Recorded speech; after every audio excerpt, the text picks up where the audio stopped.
Hey Hoopers, this is Jen, aka Loop-de-Loo. I'm just doing a short video here to go over a couple of the questions that have been asked around the forums, and it's hard for me to explain them there, so I'm going to try to do a little demo video. I'm going to go over rolls, chest rolls primarily, just good ways to really get into them and get them the most contact that you can across your body. I'm going to go over just some tricks for shoulder hooping, and then the last thing is something I call floating isolations. I'm not totally sure what the name of, the real name is per se, but it's basically if you have the hoop in one hand, you kind of balance it. Yes!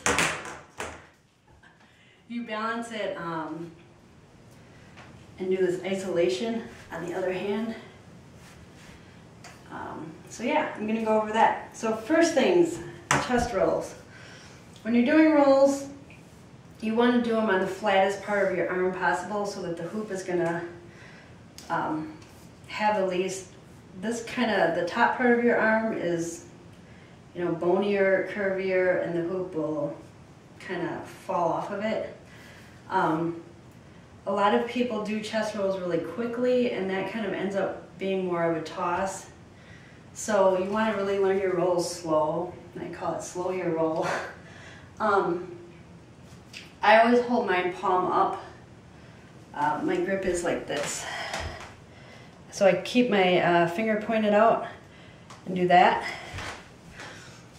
And then I use my wrist. It takes a little bit of a wrist strength. You'll kind of build that up. This is a heavier hoop too, so that makes a difference.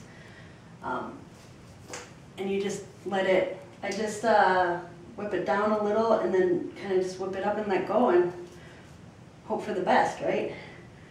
And I always try to keep my catching arm, it's not exactly back, it's a little bit forward. The hoop tends to curve around a little more to the front. It could be different for different people, so play around with your catching arm and find out where the hoop's going. If you have a mirror or you can video yourself and you see the hoop consistently falling in front of your arm, move it forward. If it's always falling behind, move your arm back, and you should be able to hit that sweet spot. So it's just like that. Kind of close to the wall, so I'm hitting stuff, but that's pretty much that. It's kind of an awkward thing to just get like that in flow. You're not usually standing there with your hoop like that. One thing I've found is if I have my hoop down here, I'll do this little thing where I pop it up. So I get it into a downwards grip at that point, and then I just do a little flip, and then I'm in that position to go ahead and do the roll. So it's down, pop it up, flip it, roll it. The other thing you can do to get into that position, it's a little bit different. The grip is slightly different, but if you have just a regular downwards grip here and you're doing an upwards weave or reverse weave, when the weave's coming, so it goes behind you, when it's coming up, right there, you end up in that grip. So you can come from a weave and just roll it. The tricky part is weaves give it quite a bit of momentum, so it's harder to slow the roll. But it can be done. Yeah, so, ooh, that's gonna be like a broken nail, I think. That was a toss, but anyways, hopefully you get the idea. Those are my main tips for chest rolls. Back rolls, eagle rolls. It's really hard because I tend to get a bounce. It's kind of how I broke my lamp yesterday. So I don't know that I'm the best person to teach it, but again, it's really about slowing it down. If you whip it, it's going to either bounce off your back or not really come in contact with your back at all. It just becomes a toss behind your back instead of a roll. So bear the speed that it's flying at in mind. For shoulder hooping, there's this awesome footwork technique I learned from Ann Humphreys. She told me, or told us, the class, to imagine like a triangle on the floor, and your feet kind of go from like tip to tip on the triangle. So it's like a 3-step. So it's like 1, 2, 3, 1, 2, 3. So that's kind of what I do. I'll kind of show you that. So it's like 1, 2, 3, 1, 2, 3, 1. It's really hard to do this in this room at this angle, but that's the basic footwork part of it. To get your arms going, something I learned from Baxter was, he calls it tabling, I believe. You keep your arms wide.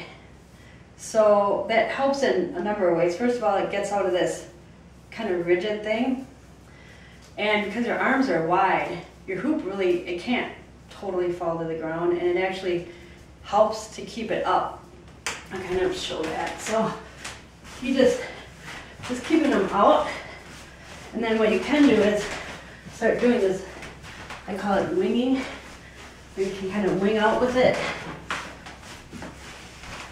And it kind of gives the shoulder hooping I don't know, a little bit of grace.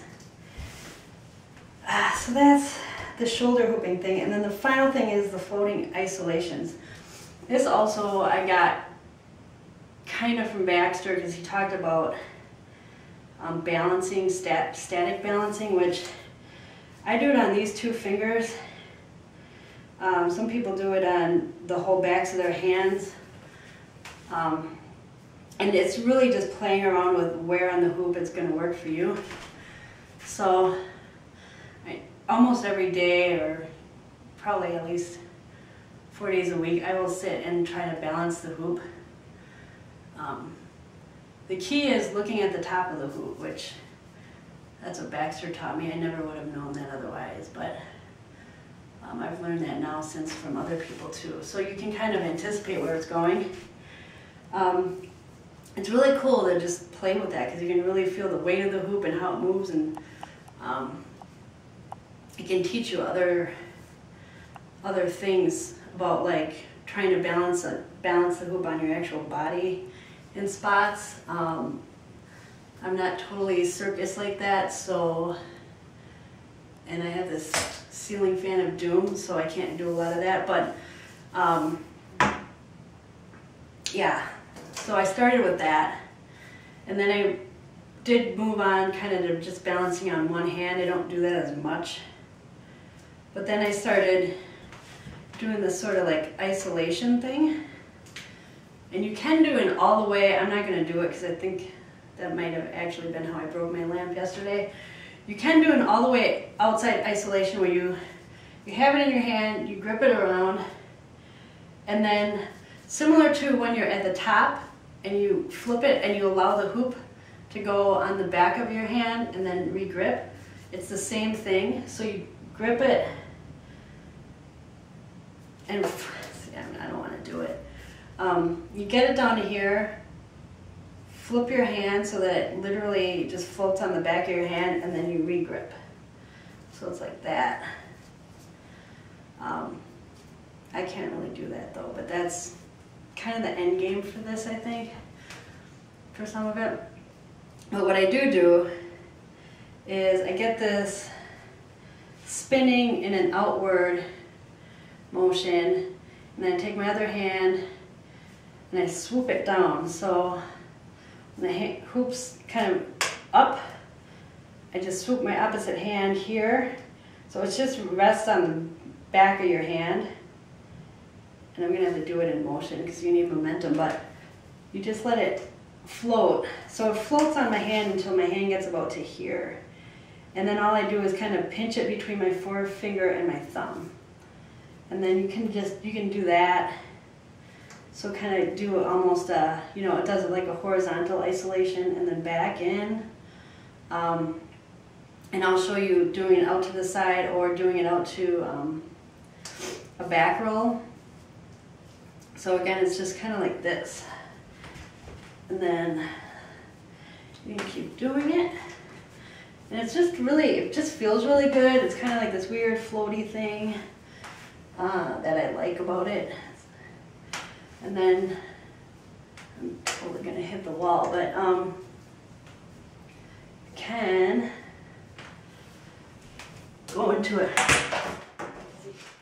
That's what I'm talking about. You can go into a back roll.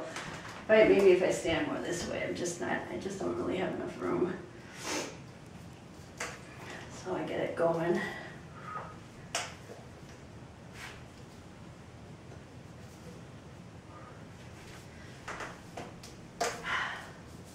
That bounced a bit, but there we go. That's a little better. So you can do that. You can kind of keep playing with it,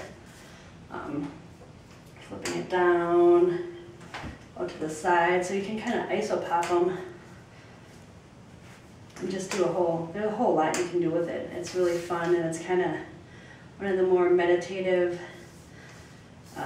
tricks you can do, I guess. So that's my little spiel covering things I've been trying to explain in forums and not very good at verbalizing in a little post. So hope that helps. If you have any questions, definitely leave me a message either on YouTube in the comments or on Hoop City. I am Loop-de-Loo.